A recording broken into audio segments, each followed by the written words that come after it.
Early life and beginnings in football. Niko Kovac was born on October 15, 1971, in West Berlin, Germany, to Croatian parents who had emigrated from the former Yugoslavia. Growing up in the multicultural environment of West Berlin, Kovac developed a deep passion for football early in his life. His talent was evident from a young age, and he joined local clubs where he began to hone his skills. It was clear that football would become his life's passion. At the age of 16, Kovac joined the youth system of Hertha BSC, a well-regarded football club in West Berlin, where he worked his way through the ranks.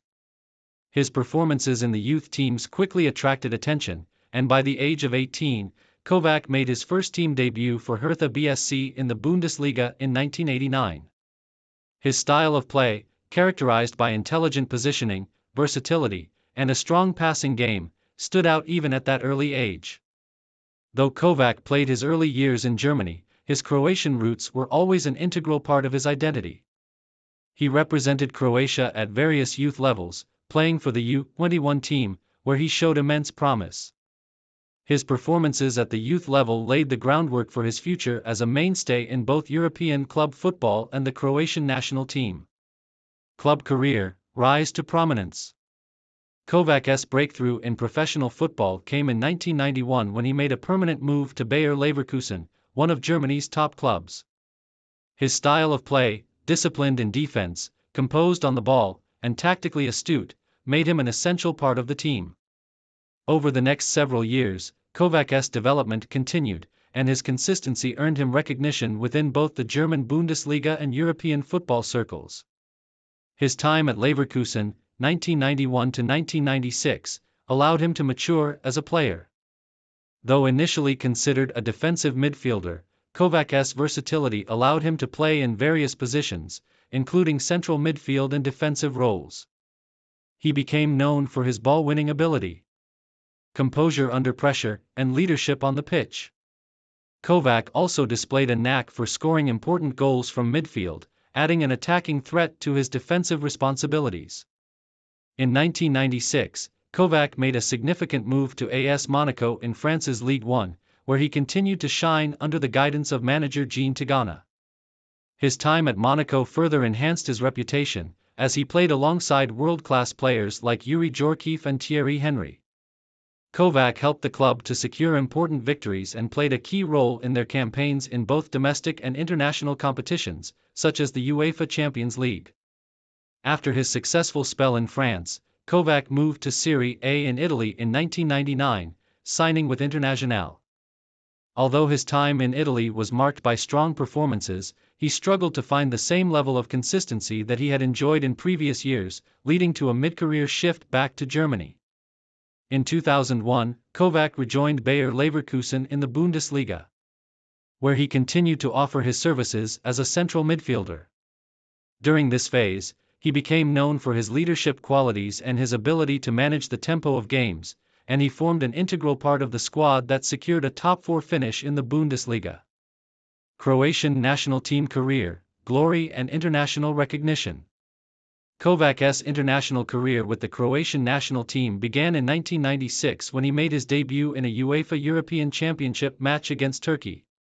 His performance in that tournament was a sign of things to come, as he quickly became an essential player for the national team. Despite Croatia's relatively early exit from the tournament, Kovac's abilities and leadership stood out. In 1998, Kovac was part of the Croatian squad that competed in the FIFA World Cup in France. The tournament was a historic moment for Croatia, as they finished in third place, making their debut in World Cup history. Kovac's performances, alongside key figures such as Davor Šuker and Zvonimir Boban, were crucial in the team's progress. As a defensive midfielder, he was tasked with breaking up opposition attacks and distributing the ball effectively. His defensive stability was critical to Croatia's success in the tournament, and he earned recognition for his leadership on the pitch. Kovac was also part of the Croatian team during the 2000 UEFA European Championship, but despite his individual form, the team was unable to advance past the group stages. However, his influence on the team remained vital, and he continued to be a regular starter for Croatia in the years that followed. As the years passed, Kovac became one of the key figures in Croatian football, offering stability and experience to the team. He played in the 2002 World Cup and the 2004 European Championship, contributing greatly to Croatia's consistent presence in international competitions.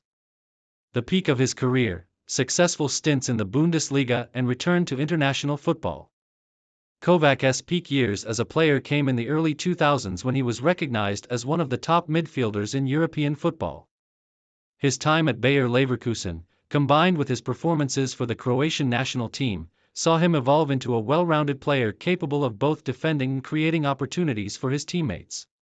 He was known for his intelligence, versatility, and leadership on the field, making him one of the best midfielders in Europe at that time.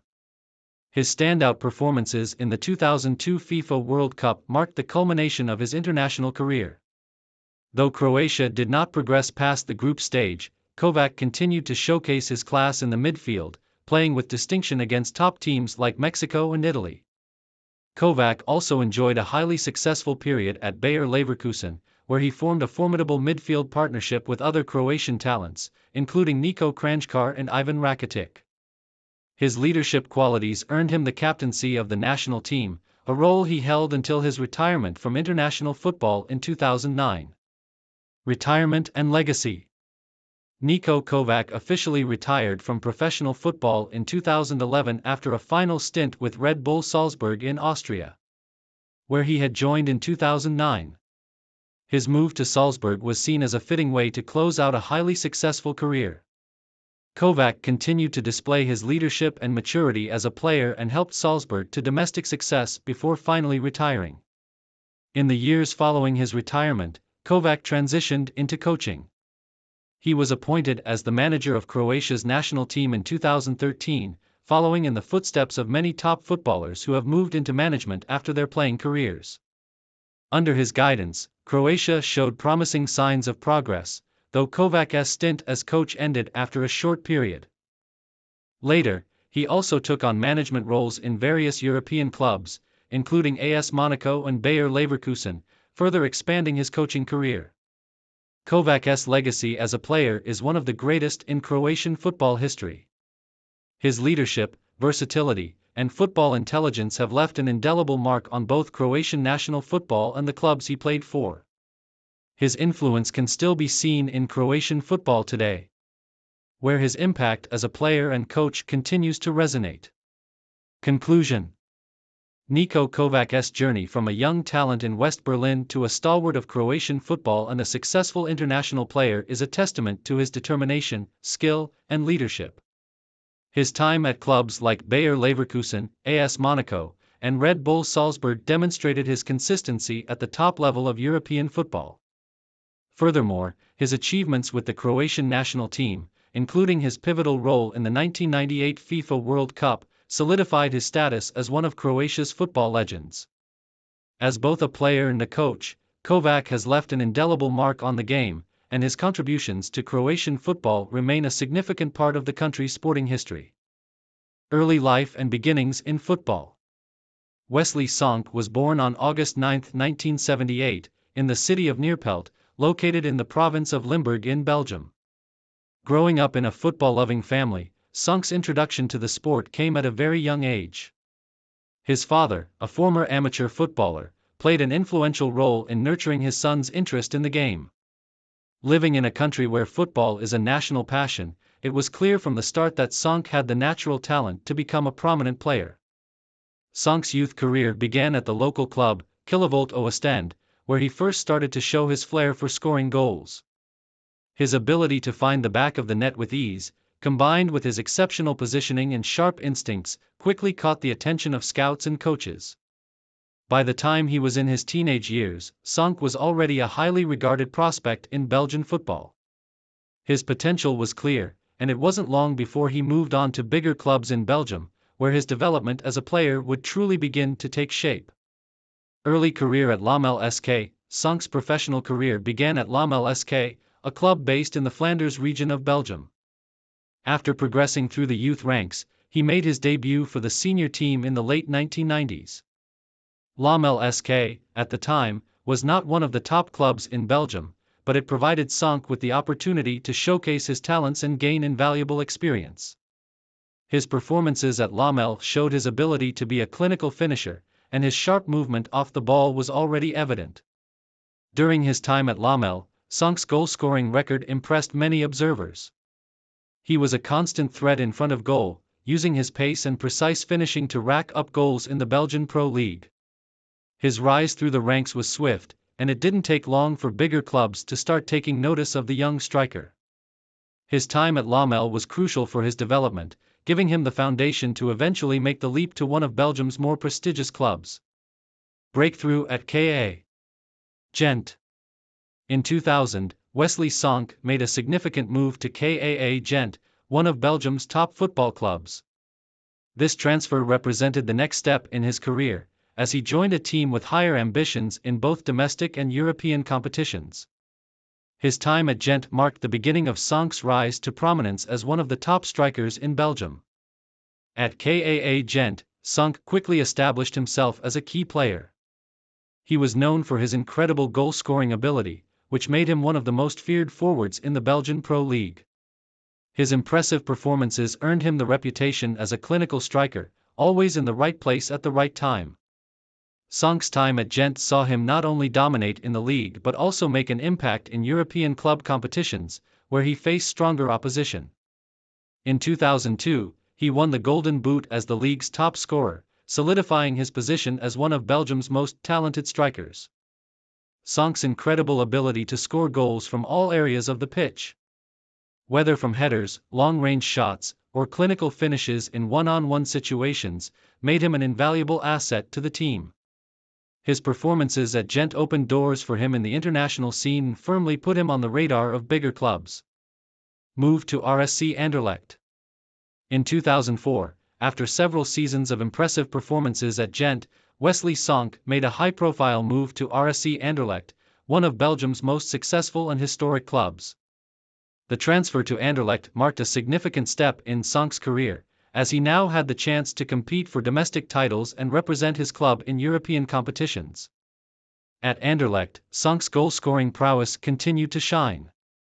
He quickly became a key figure in the team's attack and was instrumental in helping the club secure multiple Belgian Pro League titles. His ability to find the back of the net, coupled with his movement and work rate, made him one of the most dangerous forwards in Belgian football. Sonk's performances at Anderlecht also allowed him to test his skills at the highest level, playing in the UEFA Champions League and Europa League against some of Europe's top clubs. Despite the challenges that came with playing for a top club like Anderlecht, Sonk continued to thrive. His goals helped Anderlecht maintain their status as one of Belgium's top clubs, and his leadership and experience were invaluable. However, his time at Anderlecht would eventually be cut short, as a combination of injuries and a loss of form led to his departure from the club. Move to the Netherlands and the Eredivisie. In 2007, after leaving Anderlecht, Wesley Sonk moved abroad to the Netherlands to join Feyenoord Rotterdam, one of the Eridivisie's most prestigious clubs. This move gave Sonk the opportunity to test his skills in a competitive league outside Belgium, where he hoped to continue his goal-scoring exploits in a new environment. Sonk's time in the Netherlands, however, was marked by challenges. Although he joined a talented team with a strong attacking force, he struggled to replicate the same form that had made him a household name in Belgium. Injuries and inconsistency affected his time at Feyenoord, and he found it difficult to adapt to the demands of the Dutch league. After a season with Feyenoord, Sonk moved to another Eredivisie club, Heracles Almelo, in search of regular playing time. At Heracles, Sonk enjoyed a relatively more productive period. While he was no longer at the peak of his career, he still showed flashes of the quality that had made him such an important player in Belgium. Sonk's time in the Netherlands, although not as successful as his previous experiences in Belgium, gave him valuable insight into different playing styles and helped him further develop his adaptability as a striker. Return to Belgium, final playing years. After his time in the Netherlands, Sonk returned to Belgium in 2011, where he joined the ranks of KAA Gent once more. His second stint at the club, however, was short-lived. Though he contributed with a few goals, the intensity of the league had taken its toll on his body, and injuries became a more significant factor in his career. At the age of 33, Sonk retired from professional football in 2012. While his time at Gent in his later years was not as remarkable as in his prime, his return to the club allowed him to contribute to the team in a mentorship role. His vast experience and knowledge of the game were invaluable for the younger players, and he remained a respected figure at the club even after his playing days had ended. International career, representing Belgium. Wesley Sonk's international career with the Belgian national team spanned over a decade, with the striker earning 54 caps and scoring 14 goals for his country. His first appearance came in 2001, and he went on to represent Belgium in various international tournaments, including World Cup qualifiers and European Championship qualifiers.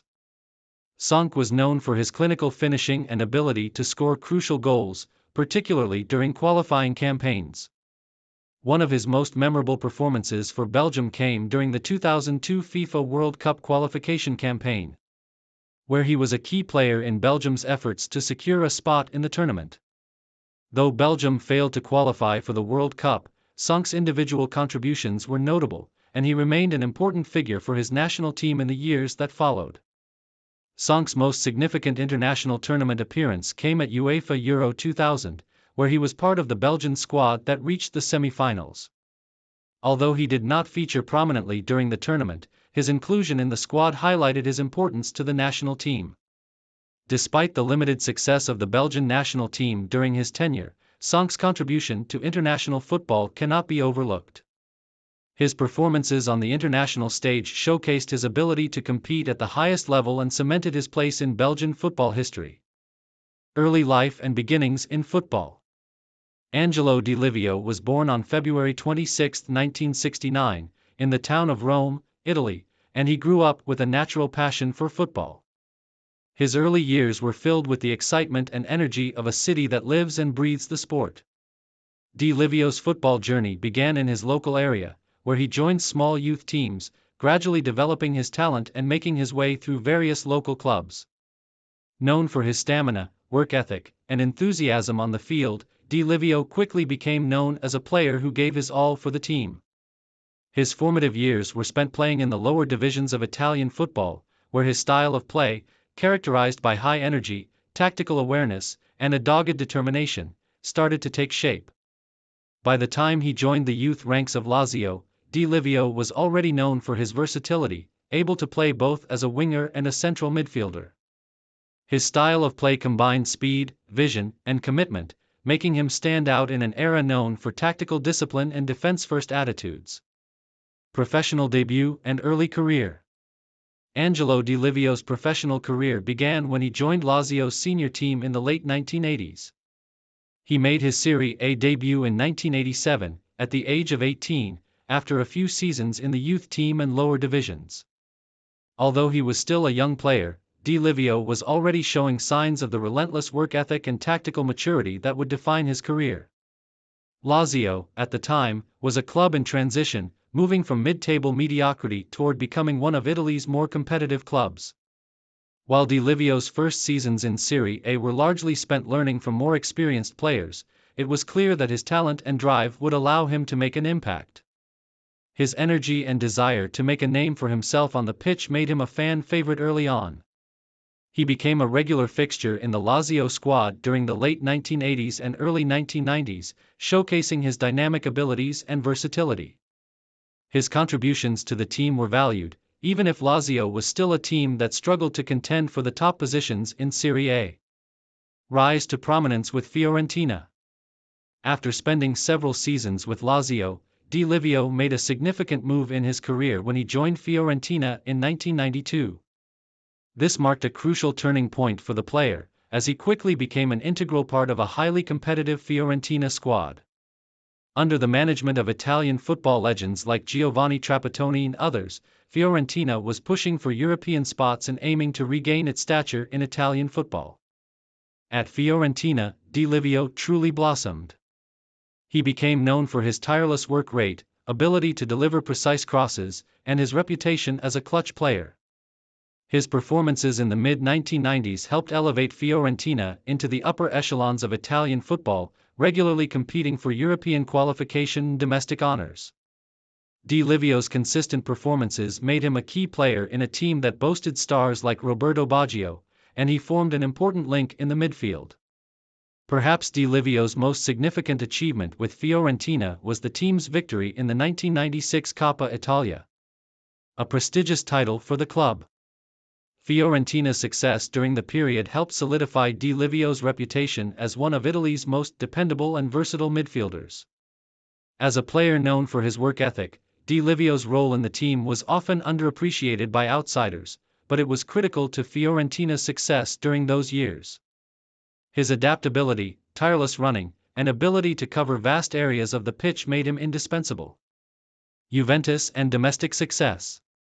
In 1997, after several successful years with Fiorentina, Di Livio made the move to Juventus, one of Italy's most prestigious and successful football clubs. His transfer was one of the many signings Juventus made in an effort to bolster their squad for both domestic and European success. Joining a team already filled with world-class players, such as Alessandro Del Piero, Roberto Baggio, and Zinedine Zidane, Di Livio knew his role would be primarily as a hard-working midfielder.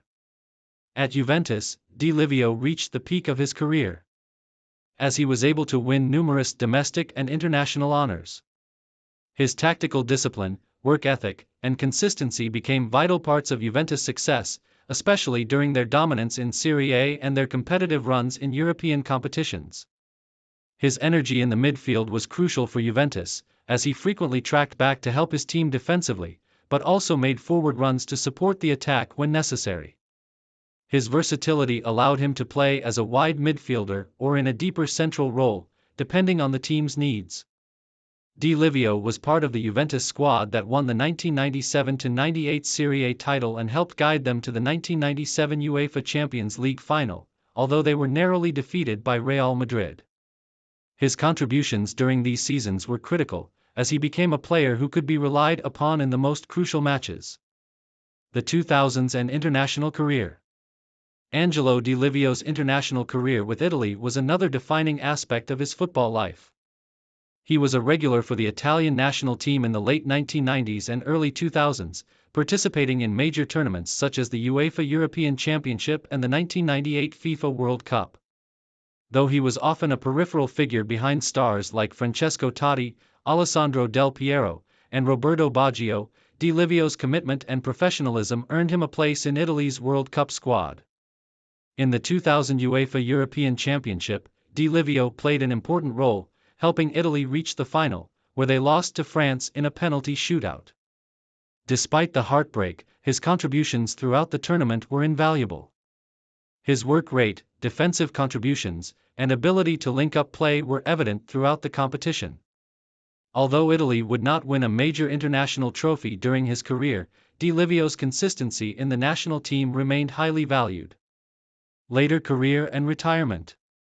After his time at Juventus, Di Livio continued his career at various clubs.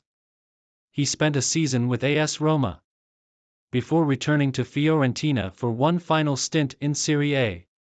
His later years were spent in Serie B with several clubs, including a spell at Verona, where he brought a wealth of experience and leadership to the team. Di Livio eventually retired from professional football in 2009. His retirement marked the end of a remarkable career, one that saw him play for some of Italy's biggest clubs, win domestic league titles, and represent his country at the highest level. His dedication to the game and his team-first mentality left a lasting impression on both his teammates and the fans who watched him play. Early life and football beginnings. Daniel Jerry Andersson was born on August 28, 1977, in Bjuv, Sweden, into a family deeply connected to football. His father, Roy Andersson, was a former Swedish international, and his brother, Patrick Andersson, also had a distinguished career in football. Growing up in such an environment, Daniel was immersed in the sport from an early age, and his talent for football quickly became evident. He joined the youth academy of Malmö FF, where he showcased his versatility and technical skills. Initially starting as a defensive midfielder, Andersson's adaptability would later see him play across various positions, including central defense. Rise at Malmö FF. Daniel Andersson made his professional debut for Malmö FF in 1995, marking the start of a long and successful association with the club.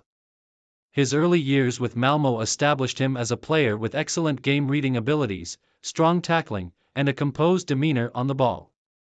By the late 1990s, Andersson had become one of the most consistent performers in the Swedish Allsvenskan League. His standout performances for Malmö did not go unnoticed, and in 1998, he received the Swedish Midfielder of the Year award, a testament to his growing influence in domestic football. International career and move abroad. Andersson earned his first cap for the Swedish national team in 1997, debuting against a backdrop of high expectations. Over the next decade, he became a key figure for Sweden, earning 74 caps and representing his country in major tournaments, including Euro 2000, Euro 2008, and the 2002 FIFA World Cup. Although often overshadowed by his brother Patrick, Daniel carved out his own identity on the international stage through his reliability and work ethic. In 1998, Andersson moved to Italy, signing with Bari in Serie A. His time at Bari was marked by solid performances, and he played an integral role in the midfield despite the team's struggles in the league. In 2001, he transferred to Venezia, continuing to ply his trade in Italy's top flight.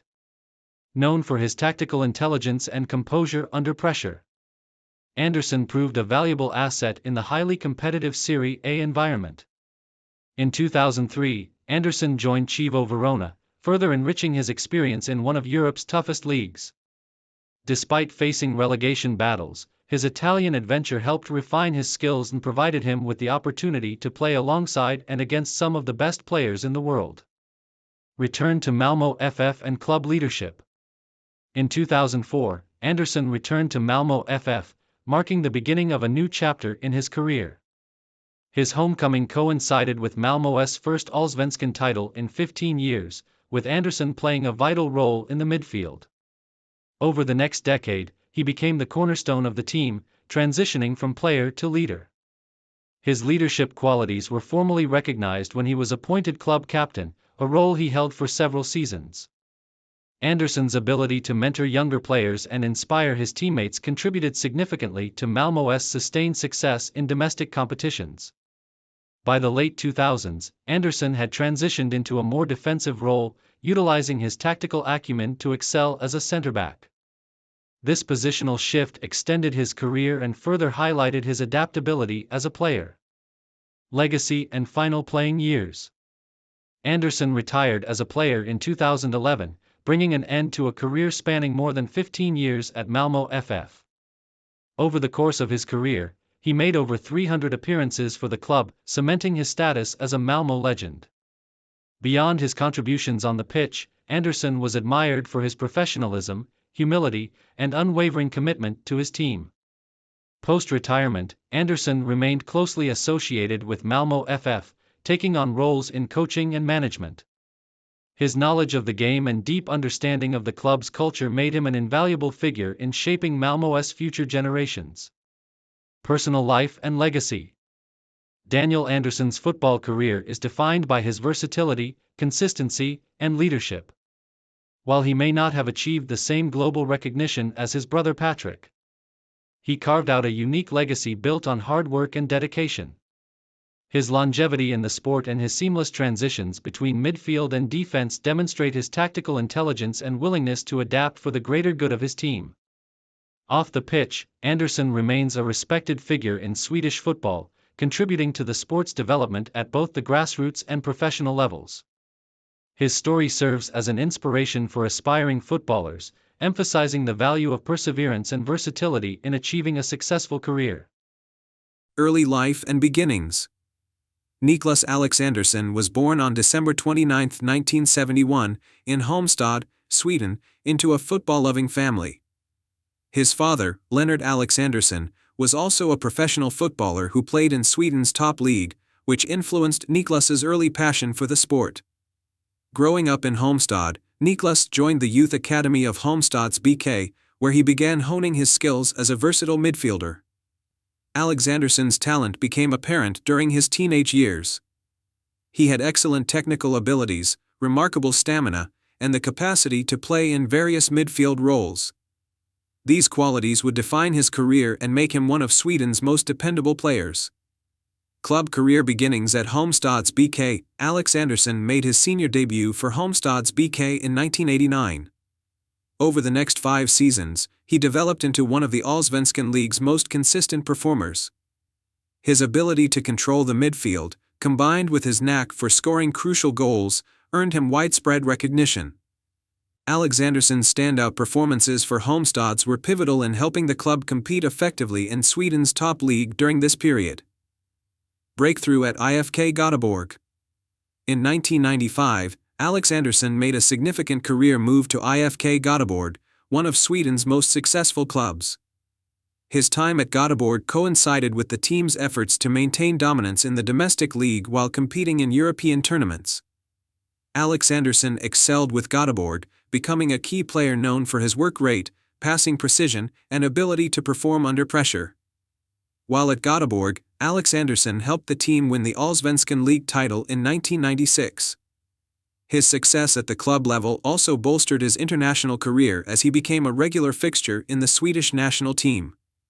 Transition to European football. Sheffield Wednesday. Alexandersson's growing reputation caught the attention of clubs outside Sweden, and in 1997, he signed with Sheffield Wednesday in the English Premier League. His arrival in England marked a new chapter in his career, where he had the opportunity to compete at a higher level against world-class players. At Sheffield Wednesday, Alexandersson became a fan favorite thanks to his versatility and dedication. Whether deployed as a central midfielder, winger, or even in a defensive role, Alexandersson delivered consistently solid performances. Over his 3 seasons with the club, he made significant contributions, although the team struggled overall and was relegated at the end of the 1999-2000 season. Continued Premier League success. Everton.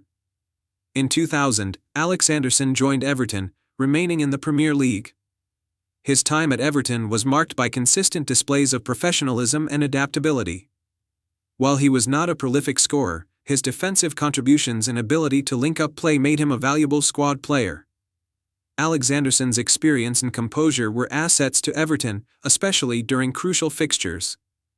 Return to Sweden and later years. After 4 years in England, Alexandersson returned to Sweden in 2004 to rejoin IFK Göteborg.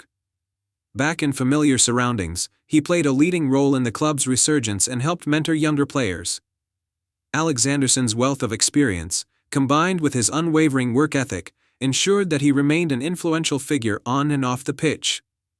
In 2008, at the age of 36, Alexandersson retired from professional football, bringing an end to a remarkable career spanning 2 decades. International career with Sweden. Niklas Alexandersson was a cornerstone of the Swedish national team for over a decade. He earned 109 caps, scoring 7 goals, and represented his country in major international tournaments. Alexandersson made his international debut in 1993 and quickly became an integral part of the squad. He participated in the 1994 FIFA World Cup, where Sweden achieved a remarkable 3rd-place finish. Alexandersson's performances in later tournaments, including the 2002 and 2006 FIFA World Cups and the 2000 and 2004 UEFA European Championships, cemented his reputation as a dependable and versatile player for the national team. One of Alexandersson's most memorable moments came during the 2002 World Cup, when he scored a stunning goal in Sweden's 1-1 draw against England during the group stage. This goal showcased his technical skill and composure on the biggest stage. Legacy and contributions. Niklas Alexandersson is remembered as a consummate professional whose dedication, versatility, and tactical intelligence made him an invaluable player for both club and country. His ability to adapt to different roles and environments allowed him to succeed in various leagues and competitions. Off the pitch, Alexandersson has remained involved in football, contributing as a coach and mentor for younger players. His career serves as an inspiration for aspiring footballers, particularly those from smaller footballing nations, showing how hard work and adaptability can lead to success at the highest levels of the sport. Early life and beginnings.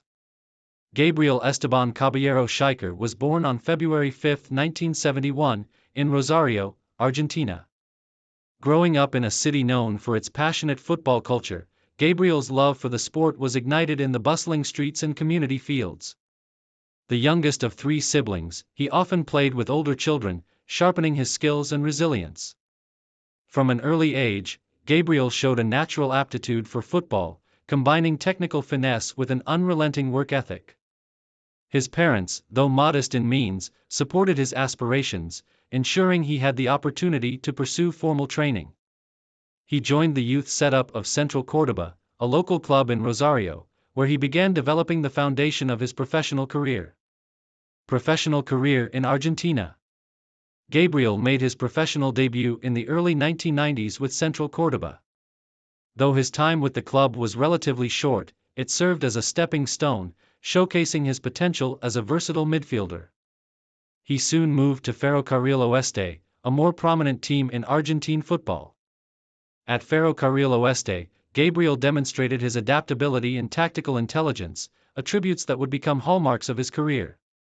However, despite his growing reputation, he yearned for greater challenges and opportunities. This ambition led him to seek his fortune beyond Argentina. Journey to Mexico and the Pachuca era. In 1995, Gabriel moved to Mexico to play for Santos Laguna in the Mexican Primera División. Adapting quickly to the Mexican League, Gabriel became known for his ability to control the midfield, distribute the ball effectively, and score crucial goals. His performances at Santos Laguna paved the way for a transfer to Pachuca in 1998, the club with which he would forge an enduring legacy. Gabriel's time at Pachuca marked the golden era of his playing career. As a key figure in the team's midfield, he helped Pachuca win numerous league titles, including their historic first championship in the Invierno 1999 season. Known for his vision, composure under pressure, and leadership qualities, Gabriel became a fan favorite and a cornerstone of the club's success. During his tenure, Pachuca transformed into one of the most dominant teams in Mexican football, winning 5 league titles and international honors, including the 2006 CONCACAF Champions Cup and the 2007 Copa Sudamericana. Gabriel's contributions were instrumental in this transformation, earning him recognition as one of the best foreign players in the league's history. Naturalization and national team career. In 2001, Gabriel became a naturalized Mexican citizen, a testament to his deep connection to the country where he had found both personal and professional fulfillment. His naturalization opened the door to representing the Mexican national team, an honor he embraced wholeheartedly. Gabriel made his debut for El Tri in 2002 and was included in the squad for the FIFA World Cup in South Korea and Japan. Although he only played a limited role in the tournament, his presence on the team was a significant milestone, reflecting his integration into Mexican football culture. Later playing years and retirement. After leaving Pachuca in 2007, Gabriel had stints with other clubs, including Atlas and Puebla. While his later years were not as illustrious as his peak, his experience and professionalism remained invaluable assets. He retired in 2009, closing the chapter on a playing career that spanned nearly 2 decades. Transition to coaching. Gabriel's passion for football extended beyond his playing days. After retiring, he ventured into coaching, starting with youth teams and assistant roles. In 2013, he became the head coach of Pachuca, bringing his deep understanding of the club's philosophy to the role. Over the years, Gabriel has coached several teams in the Mexican League, including Dorados de Sinaloa and Juarez. Known for his tactical acumen and ability to motivate players, Gabriel has sought to instill the same values of discipline, teamwork, and resilience that defined his playing career. Legacy and impact. Gabriel Caballero's journey from Rosario's neighborhood fields to the pinnacle of Mexican football is a story of determination, adaptability, and love for the game. As a player, he bridged 2 footballing cultures, leaving an indelible mark on both Argentina and Mexico. His achievements with Pachuca remain a benchmark of excellence, celebrated by fans and peers alike. Beyond his accolades, Gabriel is remembered for his humility, work ethic, and unwavering commitment to his teams. As a coach and mentor, he continues to shape the future of football, inspiring young talents to dream big and strive for greatness. Personal life. Off the pitch, Gabriel is a family man who values the simple joys of life. He often credits his wife and children for providing the support and stability that fueled his career. Gabriel's deep ties to Mexico are reflected in his active involvement in community projects and youth football initiatives. Conclusion. Gabriel Caballero's career is a testament to the power of perseverance and passion. From his early days in Rosario to his legendary status in Pachuca, he has consistently demonstrated a profound love for football. Whether as a player, coach, or ambassador of the sport, Gabriel's influence continues to resonate, inspiring future generations to follow in his footsteps. Early life and beginnings. Ángel Fernández was born on July 17, 1991, in Barcelona, Spain. Growing up in one of the most football-obsessed cities in the world, it was no surprise that Ángel began playing football at an early age. His talent was evident from the start, and like many aspiring young Spanish footballers, he joined the youth academy of one of the local clubs to hone his skills. Fernández began his career at FC Barcelona's famed La Masia Academy, a training ground known for producing world-class talent like Lionel Messi, Xavi Hernandez, and Andrés Iniesta. His early development in Barcelona's youth ranks showcased his ability to control the ball, his vision in the midfield, and his technical ability, making him one to watch for the future. Fernández played through the various youth levels, consistently impressing coaches and teammates alike with his work ethic and natural flair for the game. Professional debut and early career.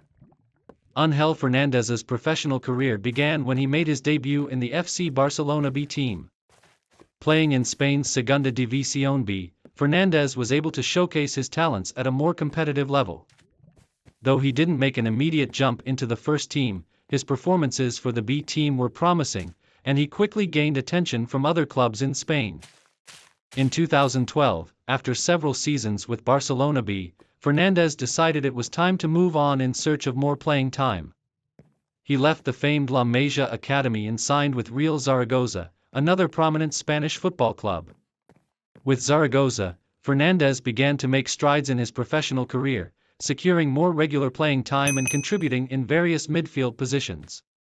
His versatility as a player allowed him to feature both as a deep-lying midfielder and in an advanced playmaking role. Career peak and key achievements. It was at Real Zaragoza where Ángel Fernández reached the peak of his club career. Although Zaragoza faced challenges, including relegation battles, Fernández's individual performances stood out.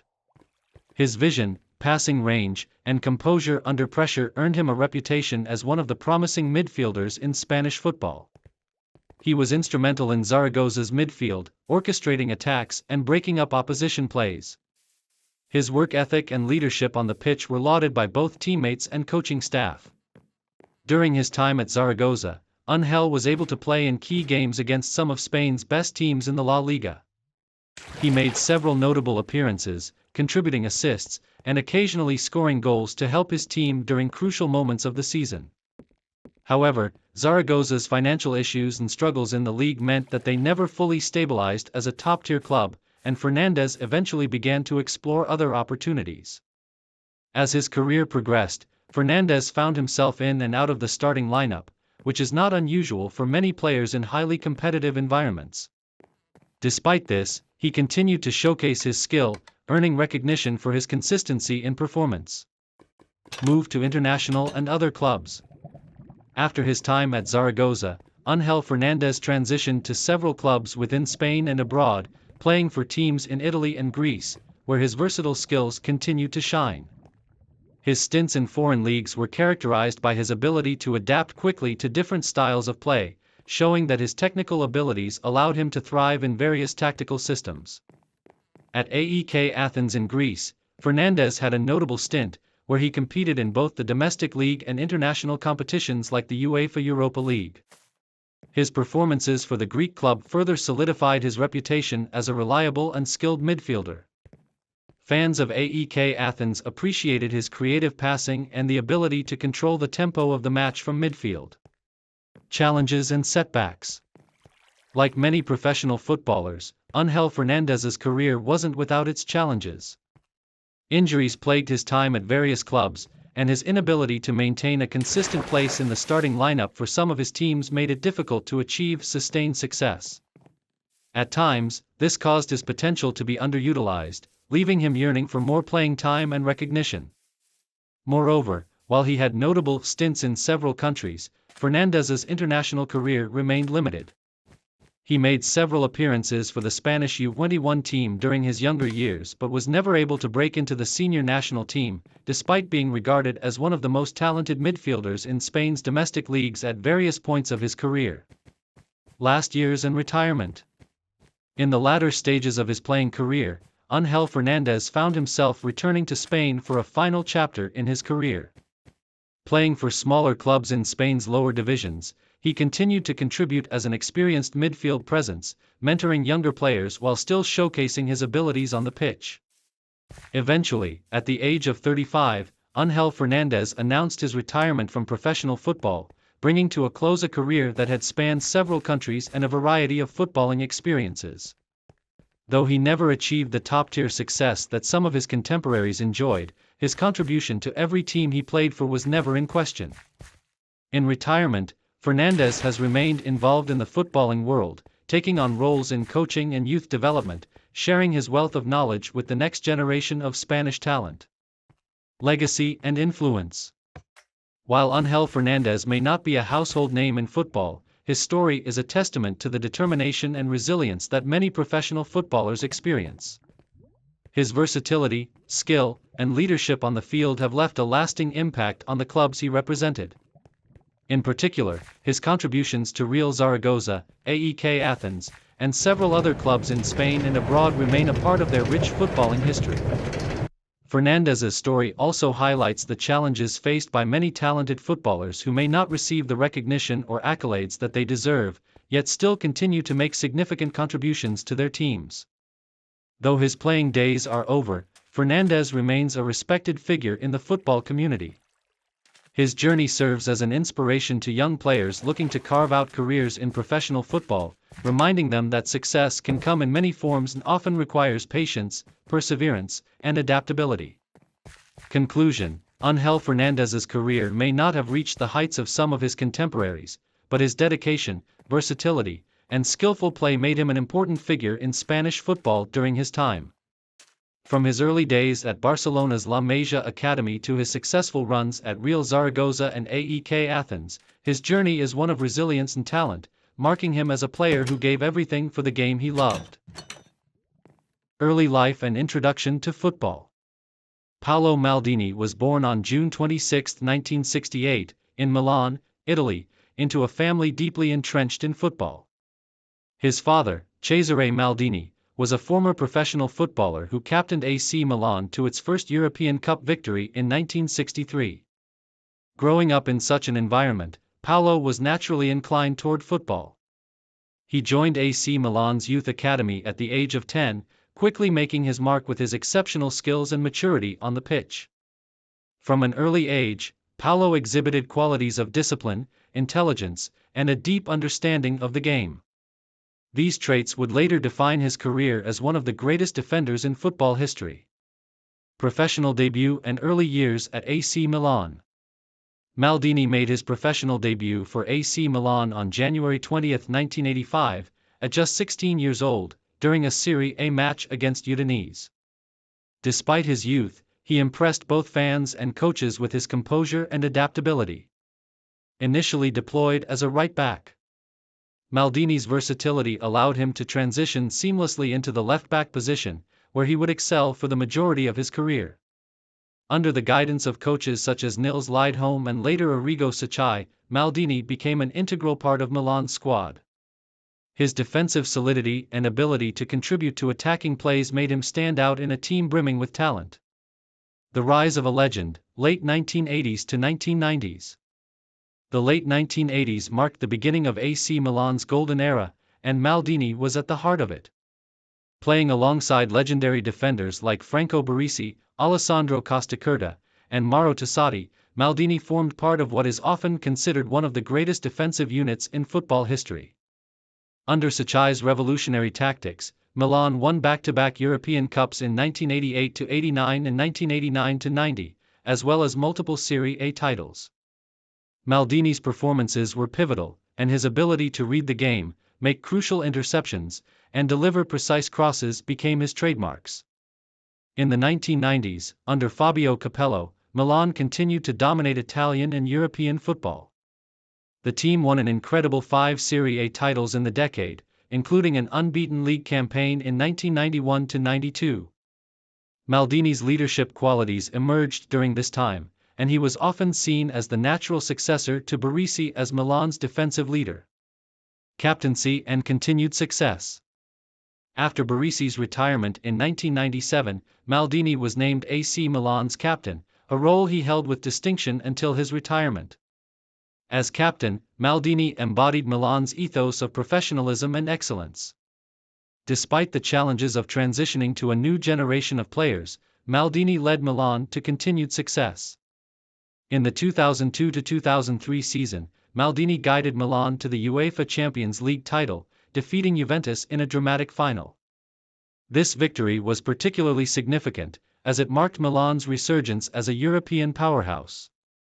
Maldini's performances throughout the tournament earned him widespread acclaim. 2 years later, in 2005, Milan reached another Champions League final but suffered a heartbreaking loss to Liverpool in Istanbul. Despite this setback, Maldini and Milan remained resilient. In 2007, Maldini, at the age of 39, lifted his 5th Champions League trophy after Milan defeated Liverpool in the final, avenging their earlier defeat. International career. Maldini made his debut for the Italian national team in 1988, earning 126 caps over a 14-year international career. He represented Italy in 4 FIFA World Cups, 1990, 1994, 1998, and 2002, and 3 UEFA European Championships, 1988, 1996, and 2000. One of Maldini's most memorable international tournaments was the 1994 World Cup, where he helped Italy reach the final. Despite their loss to Brazil in a penalty shootout, Maldini's defensive performances were outstanding. He also captained Italy to the final of Euro 2000, where they were narrowly defeated by France. Although he retired from international football in 2002, Maldini's contributions to the Azzurri remain legendary. His leadership, consistency, and sportsmanship earned him admiration worldwide. Playing style and legacy. Paolo Maldini was renowned for his impeccable defensive skills, tactical intelligence, and versatility. Whether playing as a left-back or center-back, Maldini exuded composure and elegance. He was rarely booked, a testament to his clean and efficient style of play. His ability to anticipate opponents' moves and make crucial interventions without resorting to fouls set him apart. Offensively, Maldini's overlapping runs and precise crosses added an extra dimension to Milan's attack. His longevity and ability to maintain peak performance into his late 30s were remarkable, reflecting his dedication to fitness and professionalism. Maldini retired in 2009, having played 902 matches for AC Milan and won numerous titles, including 7 Serie A titles, 5 UEFA Champions League titles, 1 Coppa Italia, 5 UEFA Super Cups, 2 Intercontinental Cups, 1 FIFA Club World Cup. Post-retirement and role at AC Milan. After retiring, Maldini initially distanced himself from football but later returned to AC Milan in a managerial capacity. In 2018, he was appointed as the club's technical director, playing a vital role in rebuilding the team. Under his guidance, Milan returned to the top of Italian football, winning the Serie A title in the 2021-22 season, their first in over a decade. Personal life and impact. Paolo Maldini comes from a family of football legends. His father, Cesare, was a celebrated player and coach, and his sons, Christian and Daniel Maldini, have followed in his footsteps, playing professionally. Paolo's commitment to his family and humility off the pitch have earned him respect beyond the football world.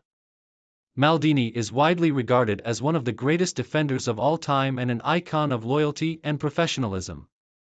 His legacy transcends generations, inspiring countless players and fans alike. As a player, captain, and now a director, Paolo Maldini remains synonymous with AC Milan's rich history and enduring greatness. Early life and background. Vladimir Vasilj was born on July 6, 1975, in Ljubuški, a small town located in what is now Bosnia and Herzegovina. Growing up in a region rich in footballing culture, Vasilj was captivated by the sport from an early age. His initial passion for football saw him take on various roles before he discovered his natural aptitude as a goalkeeper. His journey from a small-town enthusiast to a professional athlete is a testament to his dedication and perseverance. Early career. Vasilj's professional football career began in the Croatian League, where he joined NK Zagreb. His time at the club allowed him to gain essential experience and establish himself as a reliable goalkeeper. With impressive reflexes, solid positional awareness, and a commanding presence in the penalty area, Vasilj quickly caught the attention of scouts and coaches. After his stint at NK Zagreb, he made a significant career move to Dinamo Zagreb, one of Croatia's most prestigious football clubs. While at Dinamo Zagreb, Vasilj was exposed to high-pressure matches, including domestic league games and European competitions. Though he often faced stiff competition for the starting goalkeeper position, his time with the club allowed him to develop his skills further and gain invaluable experience. Rise to prominence. Vasilj truly came into his own after transferring to NK Inter Zapresic, where he became the team's first-choice goalkeeper. This role provided him with consistent playing time and opportunities to showcase his talent. His performances were marked by remarkable saves, leadership on the field, and an ability to organize the defense effectively. During this period, Vasilj's reliability and consistency helped Inter Zapresic maintain a strong presence in the Croatian League. He became a cornerstone of the team's defensive setup, earning respect from teammates, opponents, and fans alike. International career. Vladimir Vasilj's performances at the club level did not go unnoticed by the Croatian national team selectors. He earned his first call-up to the national team during the late 1990s, joining the ranks of Croatia's talented pool of players during a golden era for Croatian football. While primarily serving as a backup goalkeeper for the national team, Vasilj was part of the squad for several significant tournaments. He was included in the roster for the 2004 UEFA European Championship, where Croatia competed against some of Europe's best footballing nations. Although his appearances on the pitch were limited, his presence in the squad underscored his value as a reliable and experienced goalkeeper. Vasilj's tenure with the national team allowed him to work alongside some of Croatia's greatest footballers, including Davor Šuker, Robert Prosinecki, and Zvonimir Boban. His involvement with the national team not only boosted his profile but also enriched his career with international exposure. Later career. As Vasilj entered the latter stages of his career, he continued to play an integral role for smaller clubs in Croatia. His time with teams like HNK Zadar and HNK Šibenik demonstrated his enduring passion for the game and his ability to contribute meaningfully, even as a seasoned veteran. At these clubs, Vasilj took on the dual role of a player and mentor, guiding younger goalkeepers and helping to develop the next generation of talent. His wealth of experience proved invaluable, both on and off the pitch. Playing style and strengths. Vasilj was known for his composure under pressure, a trait that served him well throughout his career.